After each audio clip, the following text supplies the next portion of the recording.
Hi, this week I have the opportunity to talk to somebody I've known for quite a long time. In fact, he sort of got to be a pro in the music industry about the same time I started as well.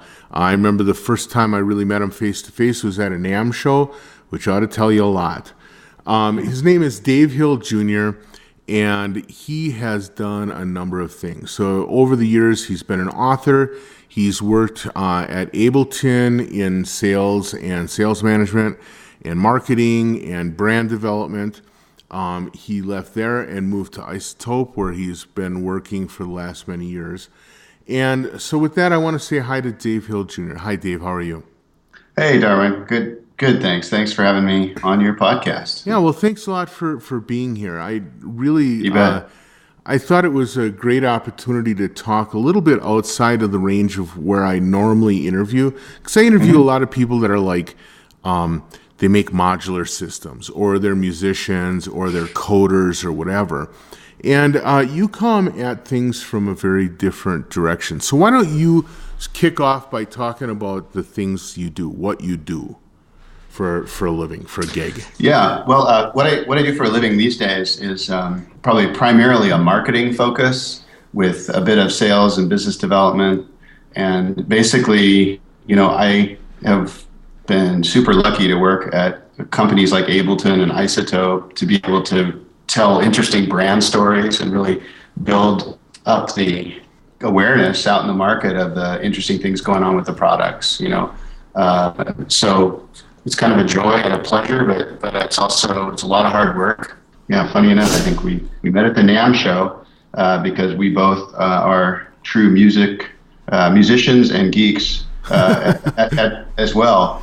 And in equal parts. That's how in equal part maybe, depending on the day. Who knows which side's winning? And I think so it's interesting that I've sort of used some of my creative aspects or talents in the business side, and it's done really well for me. I've had a great career so far. It's really enjoyable. Sure. So you've been working with some great companies over this time, and but before that, you kind of got your bones in the industry as a writer. Yeah. You wrote some of the earliest books that were available about Ableton Live, right? Yeah. Funny enough, I'm like the accidental author. That I didn't set out in this life to become a writer. It probably goes back even further. I grew up in a family business. My dad makes cardboard boxes for a living and packaging supplies, and so that made me want to become a drummer. So I said I didn't want to make boxes for a living. Oh, okay, all right. I was just going to say, how did seeing your dad make boxes turn you into a drummer? But I get it. Yeah, well, it's my dry humor that rarely is understood. I think I looked at the box business, and it was certainly a great way to make a living, and my dad's very good at it. And I just rebelled like every teenage kid and said, I'm going to play drums. And I was totally inspired to play music and spent, oh my God, I don't know how many hours practicing and studying with some really amazing musicians, and playing with all kinds of folks in Seattle. I grew up in the 90s in Seattle, which is, you can imagine the characters and people I was playing music with. It was pretty awesome. I think at some point I felt like I had played everywhere possible in Seattle, and kind of getting toward the late 90s, I wanted to move to New York. So I picked up and moved to New York and started to seek out musical fortune in New York City, as you do. Mm-hmm. And that's really freaking hard, by the way. So in doing that, I had sort of happened to tour with a guitarist who was an editor-in-chief at Remix magazine.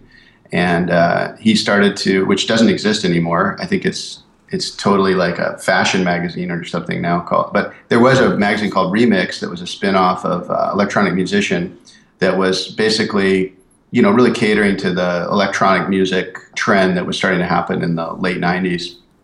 And, like drum and bass groups and trip hop and all, things like that were happening.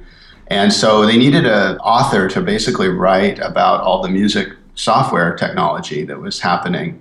And I was tinkering around with every sort of piece of software I could get my hands on because they were like a much easier way to work with samples and loops. And as a drummer, I was, totally fascinated with playing with loops. I had bought an Emax when I was 15. So I had I was always into samplers and loop devices. And so I got quite into Acid Pro, back when it was SoundForge. The Sonic Foundry. Sonic Foundry, right. Yeah, so Sonic Foundry product, Acid was just an amazing product, way ahead of its time. And so I started getting really good at that. I'd definitely say a power user. And so I wrote an article for Remix magazine, and that started my writing career. So I started then going to the NAMM show and doing more and more stories and writing for all sorts of different magazines about music technology, and even had a brief column in Modern Drummer called Drums and Wires. That was talking about how to embrace looping and loop technology and that sort of thing.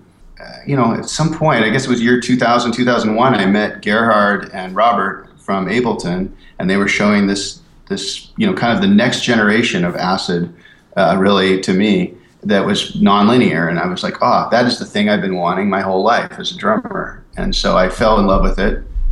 And I think I'm in New York City and I'm in love with Ableton Live, and I'm working crappy day jobs trying to stay afloat. And I basically pitched a publisher to be able to write that book, and just said, listen, this Ableton, I just felt it in my heart and my gut. I said, this is going to do something. This is totally new. This is totally going to revolutionize this is the way musicians want to be working with digital audio workstations. This is not the way that an engineer would approach it. And I didn't have those engineering skills, didn't have the ears for it, and the training. So I just through my own probably naivete and gumption wrote this book. And maybe the funny story is I think I released Ableton Live 2 Power in I want to say August of 2003. I think Ableton released Live 3, the next version of Live, 2 months later. Of course, so that's how it always happens. That was not great for book sales, but certainly good for my career somehow.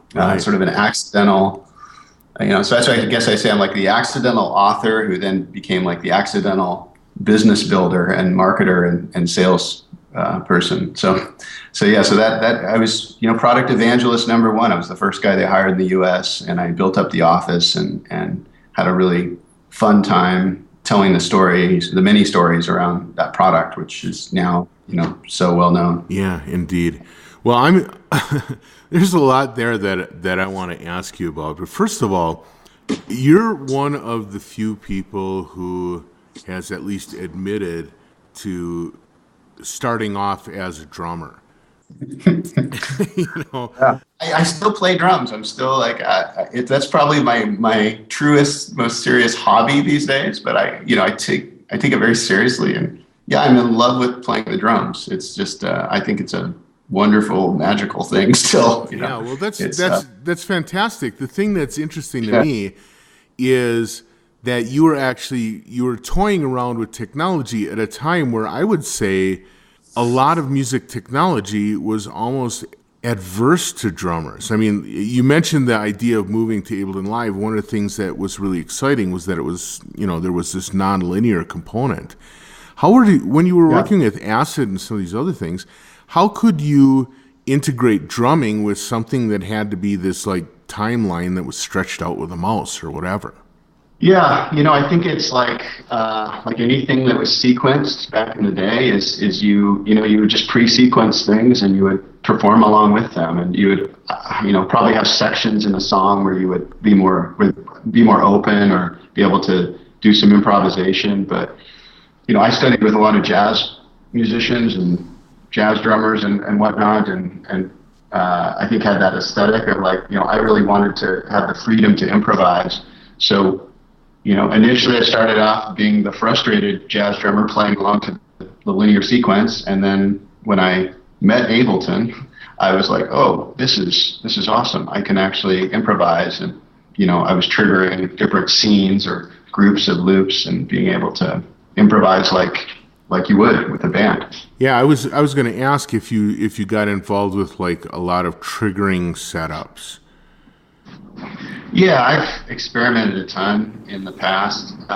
Were you using And like one of those drum cat type things, or were you using sensors on the yeah, drums? absolutely. Absolutely. No, I bought a drum cat, I think the month that thing came out. In fact, Yeah. I know Mario, the inventor of the drum cat, is a friend of mine, and he was just totally ahead of his time too. That's an amazing product. Yeah, I love the drum cat. I just recently got it resurfaced, and Oh, it's nice. it's amazing. Yeah, it's the same. And how cool is that? That like 30 years later, I get the thing resurfaced, and it's like the same product I had, and for like a fraction of the cost, that you can actually go to the same person and have them reskin it. Right. It's pretty awesome Yeah. in the day Well, of disposable products. right. But now that actually brings up sort of another thing, which is you have been involved in music technology, both from a professional but also a user standpoint. Well, for a lot of the history of, My whole life. yeah, right. A lot of the history of you, right? Yeah. And so you've got a chance to see a lot of things come and go. And it's really heartening when you see something like the drum kit stay a part of people's repertoire for a long period of time. Conversely, there are an awful lot of things that, almost by the time it's packaged up and shipped to you, it becomes obsolete.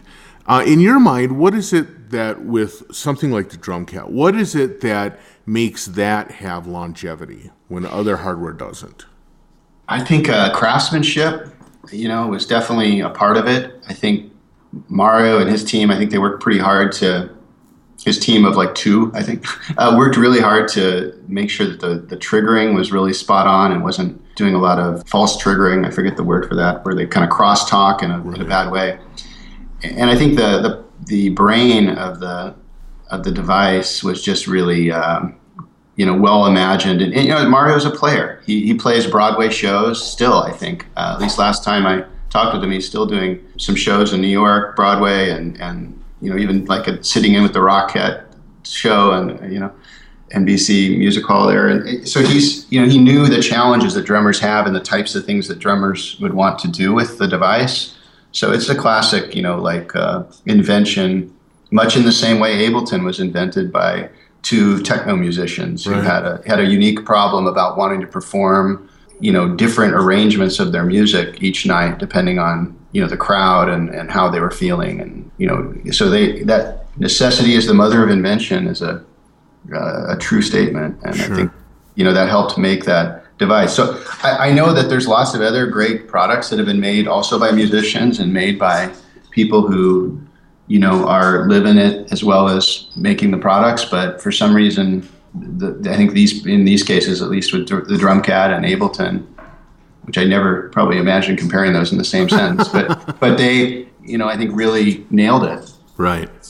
for a lot of reasons. Yeah, certainly myself working with the Ableton team. When I do, what I see is consistently, I see this desire to have like high quality output. And you've been working with Isotope, and I think that's another company that's really you really see in their products the craftsmanship and the pride that they put in making the things. Yeah, no, absolutely. Isotope and Ableton they remind me of each other in a lot of ways, and I think why I was able to translate my skills here was just because I saw a lot of the very same core passion and craftsmanship, at the company. So yeah, Isotope has a really high bar for the sound quality and the user experience, Right. and I think that's helped very much in a similar way with that craftsmanship angle.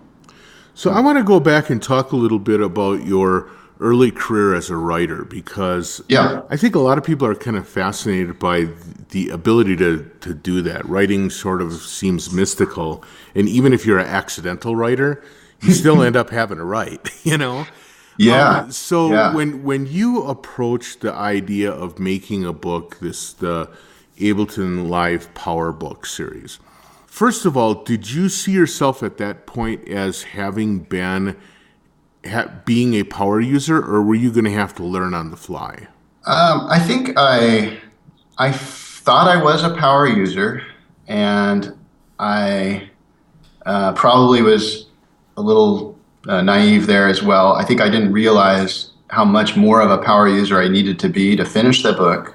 And then even after I got the book out, I think there were still some things in there wrong that were, where I described things inaccurately, or there were things where, oh, actually, if I talked to Robert for an afternoon, I would totally, do this differently.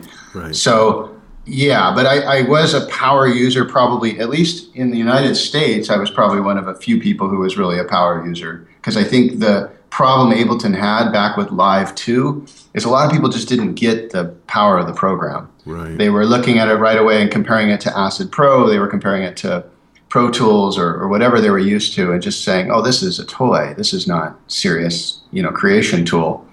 And I was like, wanted to scream saying, you're missing the point, So I ended up, I think upon Gerhard's suggestion, probably the year after I wrote the book was when I really became a power user. And, going to Berlin a dozen times and talking to Gerhard and the team there of really talented people showing me all kinds of tips and tricks of like how to get inside. That's when I really, I think, got to a pretty good place with it. Sure. But on being a writer, you were sort of alluding to that. And I think, I definitely had to approach becoming a writer in a very similar way of like, you just have to work at it. Like right. I remember, buying every sort of how to write book I could get for a while, but then you start to find the ones that really click for you. The William Zinsser on writing well, or right. The elements of style and all that stuff you were supposed to read in high school. I really embraced it this time because I was doing it for a living, even writing for the magazines. So I think, every article was a new chance to kind of learn a little bit better how to write. And I should mention I married an English teacher. That helps. Who's super brilliant, and right. She's the real writer in the family. I just kind of was the journeyman who was out making a buck. Right. Yeah, right. So now I think it's interesting that you were writing for Remix Mag, because there was a time when there was some really intriguing magazines. There was Remix, Scratch was being published at about that time. I don't know if you remember that. Yeah, sure, of course. It was like for the hip hop beat maker, which I thought was I found that magazine to be brilliant. I thought Remix was brilliant. There was a magazine called New Media, which covered like crazy visual programs and stuff like that. I love that stuff. And it all sort of evaporated. And it didn't seem to necessarily evaporate because of the internet, although maybe it did. I don't know. What's your vision of it? I was just going to say, remember magazines, Darwin? But yeah, I think, to me a little bit, I think it was definitely the pressure of the internet, and publishing was, in the midst of its big change then. And saying that, I'm also excited to see, magazines now like Sound on Sound and Tape Op and even the future, like Future Music, Computer Music. Like some of these magazines have thrived and even grown. I mean, I think Sound on Sound looks bigger to me than ever, and Tape Op is still the solid read every time. Right. So they have stayed, there's been some of that, but I think, that type of, maybe that genre of magazine has all translated to online. Like I think if people are making electronic music and applications that are, basically like living on a computer, I think they're just more apt to jump out to a blog, more apt to, just like get their knowledge from YouTube and wherever else, they're cruising for the forums or whatever. Well, as you can imagine, I'm hoping that they're looking to podcasts. There you go. Of course, they're coming to the Art and Music and Technology podcast. Right. Yes. That's where the fount of all knowledge, right? I love podcasts, actually. Yeah, I do too. I listen to them all day, which is, I actually got into it because I was so influenced by some of the podcasters I was listening to. Right. So now I'm curious. It used to be that the process of launching a product or extending a product's reach or whatever, it used to be that was a matter of being buddies with the people at the magazines, working with them, looking for ways, buying advertising. It seems like that whole world has changed massively. Yeah, I think, we're in the age of the consumer now, right? Where you have to actually make a good product and you have to actually price it fairly. And I think you have to, do your best to deliver on the value that you can't just do your best. You have to deliver the value you're promising to the customer to have the reach you want. Because I think, nothing travels faster now than word of mouth. It used to be word of mouth was very slow, and I think that word of mouth now is as fast as like a tweet away, from where someone's standing. And I think that's so it has changed, definitely. I think it's not the days of trying to make sure that the magazines cover your product.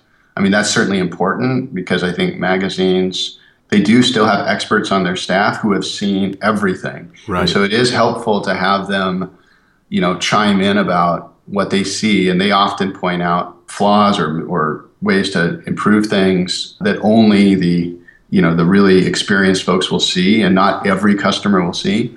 But that being said, there's nothing better than a customer review you see that, that's what gets me up in the morning. It's like you see a customer who's empowered to do something that they couldn't do before, and they now can do that with your product. And then that's just it's an amazing feeling, whether it's Ozone, they're able to master a song, or it's Ableton, they're able to create a piece of music, or I think that's been the fun thing. And then that spreads like wildfire and you're able to reach more customers because that passion, that excitement, I think it really does work. Sure. So since I've got a marketeer on the line, though, I want to ask some questions that I think we all wonder about, but I would like to hear yours. So I appreciate that it helps you wake up to hear a customer being empowered, but the internet also empowers the asshole. Yeah. And it makes it so that somebody, whether they've even tried your product or not, is empowered to call it crap. And or is empowered to, and it has as loud a voice as anybody to be able to say, this is junk, or this doesn't work, or this isn't as good as, whatever, Right. Yeah. I'm just wondering, so if the customer reviews help you wake up, how do these things not make you want to just crawl into the swamp? I guess it's a numbers game, and to me, I've been I'll take a little credit. I'll say half lucky and half choosy about the companies I work for. And I think if I would say that, I remember early days at Ableton, we would look at the forum and there were folks there, of course, complaining about features that were missing. At that time, there had only been a couple of years of development. There wasn't time to compete with, say, the latest version of Pro Tools or Logic. Right. So there's always that negative thing there. And I think it's easy to get disheartened, but I guess I just see so much more positive. A lot of times in the negative, you can see a pretty decent thread of positive, that if they're just maybe not understanding it, or actually they're really pushing you to develop to the next thing you need to do, and you should listen to them. And it's a positive. It's like it's a great thing they care that much. Yeah, speaking to the asshole thing, that's everywhere, right? That can happen, but I do still think I guess I'm an optimist to my grave, that I think there's always a bit more of the people that are actually going to spend the energy talking about you and talking to your product tend to do it more for good because they're excited than, after you kick a dead horse for a while, it just kind of gets old. Right. And I've even seen forum threads turn around where it starts out being a negative thing, and then after a few dozen comments, people kind of go, well, it's not that bad, and they almost self-correct, Right. Like, God, what else we've all disparaged this product now for the last day and a half. Maybe we ought to stop. It's getting kind of boring. But yeah, it doesn't get me down too much. I think it's something that I say, I guess you need that corrective part of the feedback mechanism, right? Right. Otherwise it's like you're not being honest with yourself. Well, so now in your long history of doing marketing, and actually, some of your earlier work would have been kind of in the early days of us all trying to figure out how these forums and stuff are going to help, interact with product development stuff. Did you ever really do anything boneheaded? Did you ever just jump on somebody that was complaining, or is that just a temptation? I've done lots of boneheaded things, Darwin. I just don't know if I've done them in forums. Okay. I think I remember one thread at Ableton where somebody got pretty personal about me and the book, I think, and the whatever, and they were just kind of going on and on. I just kind of, I think I just kind of took it too hard and said, okay, I'm out of here. Like, I'm not going to participate in this. This is, I was trying to be helpful and, took my ball and went home sort of thing, Right. And, looking back, it's like, I just say, well, they got my goat, Right. they certainly got me. So good on them. But no, when you're in an anonymous world on the internet, I think you need to treat it a little differently and understand that, like, if you take it too seriously, you're playing in this may sound bad, but you're playing in like the ghetto, or you're playing in the back alley a little bit, like it's the Wild West, or maybe that's a better way to say it. So you can't, if you take it too seriously and you get all bent out of shape emotionally about, what's going on in there. I think it's like you have to really be objective and say, what are they really saying? What's the motivation there? And do they have a good point or not? It's hard, I guess. For me, it's hard when it gets personal. And I think that's the tricky thing on the interwebs, is that you can have a public figure or somebody who's even, I wouldn't say I am, but like I slightly resemble a public figure or something, or people would know, or they would talk about Gerhard or different people or Isotope folks here. And then it starts to get like kind of personal. And that's when I feel like, it's not fair. Right. They know my name, but I don't know their name. Right. They're Beatmaker 105, X. And I'm like, I don't know you. And you're telling me I'm an idiot. But right. I don't know. It's kind of weird. Now, I want to kind of plumb your brain a little bit about another thing that is in my bonnet right now. Okay. I am a big fan, big user of like modular gear, but I, like many people, have been sort of drawn in by a new golden age of hardware. You've always been situated pretty squarely in the world of software companies. And I'm wondering, from within the world of software companies, what is your view of the new love of hardware? Or do you think it's going to in some way affect the software world? Or do you think that everybody will coexist happily ever after? I mean, what is your feeling about hardware in lieu of the fact that you've done a lot of amazing stuff with companies that have been software driven? It's probably just where my fascination lies. I'm more excited about technology in the future, I guess, than I am reproducing the past. And so I guess I've gravitated towards software because it's kind of a natural, obvious place for it. But I love hardware. And as a drummer, I mean, I buy like vintage drums, and I just bought like a 1920s Black Beauty snare drum that's nice. That's just an amazing drum. And, I buy like old Zildjian cymbals. And so like, a Radio King snare drums, like a 1950s, Slingerland solid maple drum. So I totally understand why people, are affectionate towards their hardware of the past, and where they, especially the ones who like, well, I made a hit record with this piece of gear, of course I'm going to keep using that piece of gear. Or right. I spent so many hours lovingly programming this synth, I want to have something like that feels like that again. That I for sure get. I think for the new crop of customers and people, musicians and creatives coming in the market these days, I think there can be a little snake oil in here. This is the retro thing, and maybe it's really not that retro. It's like maybe it's actually a remake of the past, and you could actually get there much faster and cheaper with the software version. And then I don't know, but nothing replaces that tactile sense of hardware. And so I think hardware to me is, I totally get why that needs to be the thing all software companies remember, I think, is that at the end of the day, a mouse and a computer are a horrible way to interact with a piece of music software or audio software. So we got to figure out the way that people will react to it. And if it takes, a hardware or an old analog style feel to do that, then so be it. That might help that person be creative. Sure. But I tend to probably gravitate towards software companies because I love the forward-thinking possibilities of what you can do. Right, and the cool thing about software is that software developers are free to try something, and they don't have to manufacture a bunch of landfill in order to find out if people are into it or not. I think there's really something to be said for that. Absolutely. Now I'm curious though, because there's some people that are already saying, why do we need more? What is it that we need more of? And I think you see this in, like with Ableton right now, spending a lot of focus on making these physical interfaces rather than drastically changing Ableton Live. I've been a long-term Ozone user, and I think, until recently, I was still using Ozone 3 because it sounded fantastic, right? But, recently a vintage Ozone Yeah, product. vintage Ozone, right. A different type of vintage than our new vintage. Yeah. So then I recently upgraded to the current version, and I saw what was enhancements and improvements, and certainly sonically there was some differences.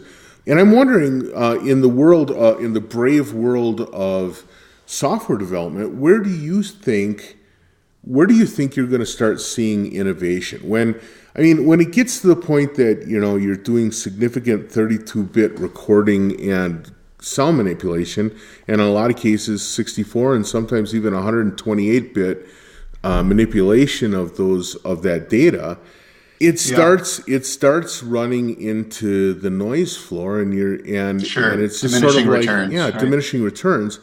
What do you think is going to be the area of next amazement? That's a darn good question.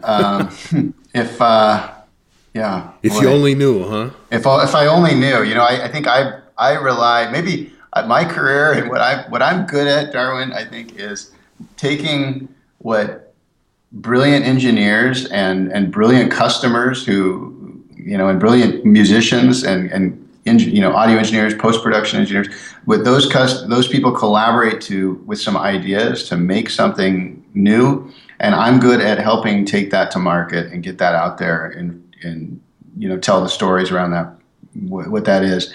I think I learned, many a day I have tried to play product manager, and I've tried to say, well, what we should do, and here we need a new button over here, and boy, the folks at Isotope and Ableton have been more than patient to put up with me in that regard. But I think that it's hard to say. I do agree with you that it's at a very high level these days.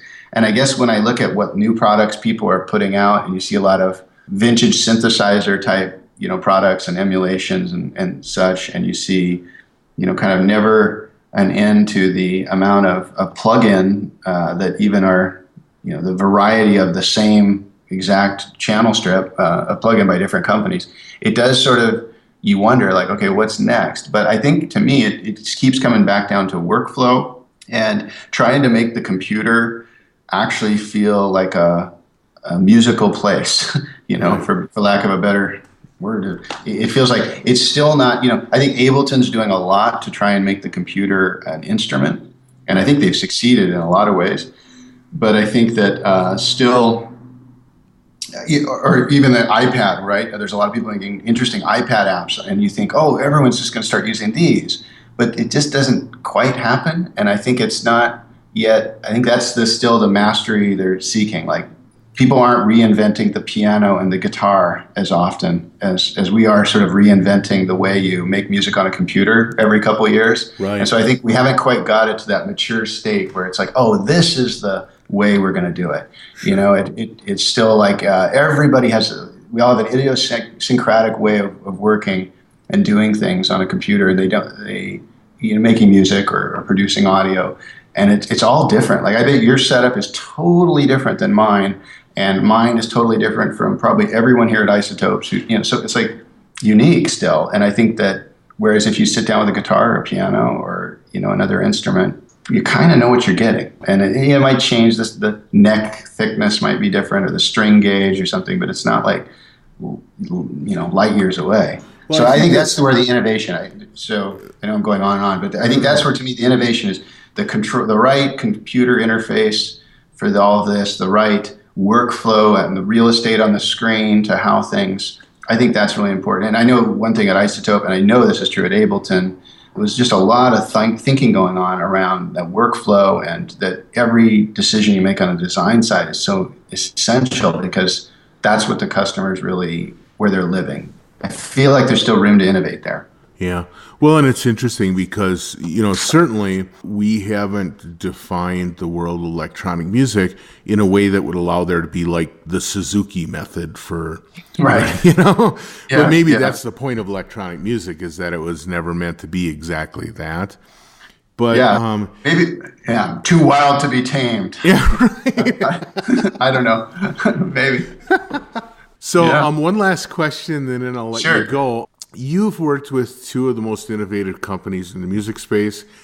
And so let's take them off the plate and ask you, what is the coolest thing that you've ever seen, like throughout your whole history? What's the coolest thing you've ever seen from a company that you've never worked for? Cool. Oh, man, that's a tricky question. Coolest thing I've ever seen from a company I've never worked for? Boy, I would love to have some genius reply here.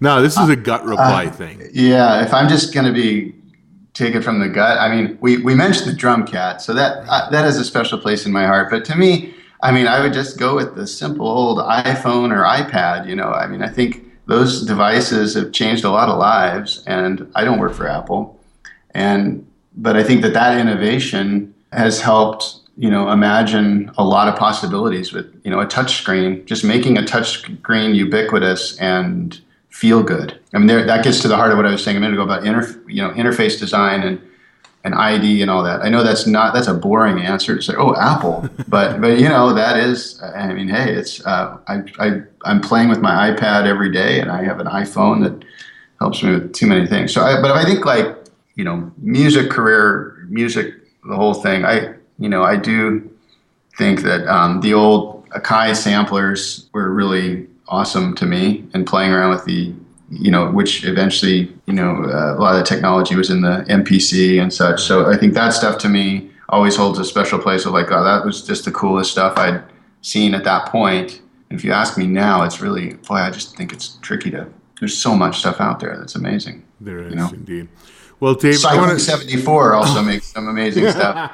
No, they really, I mean, and it's not just cycling doesn't make it, it's all their amazing customers, right? Like, so you totally get this. I mean, right. Well, Dave, I want to thank you so much for taking the time out of your schedule. It was, you bet. This has been fun. Yeah, it's cool to just kind of wander around and to talk about the ages, in essence. Being able to kind of talk with someone else who kind of went through some of those wars and also has a good feel for the business side of it as well. So I appreciate you taking that time. Absolutely. Yeah. Thanks a lot, and hope I sound smart off this edit that you're going to do. All right. Thanks, thanks a lot. And have a great day, man. Okay. Thank you, Darwin. All right, bye.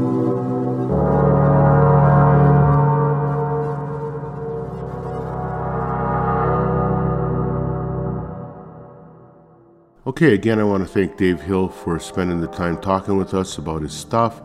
It's always good to hear from people that are supporting the business side of what we do when we make art.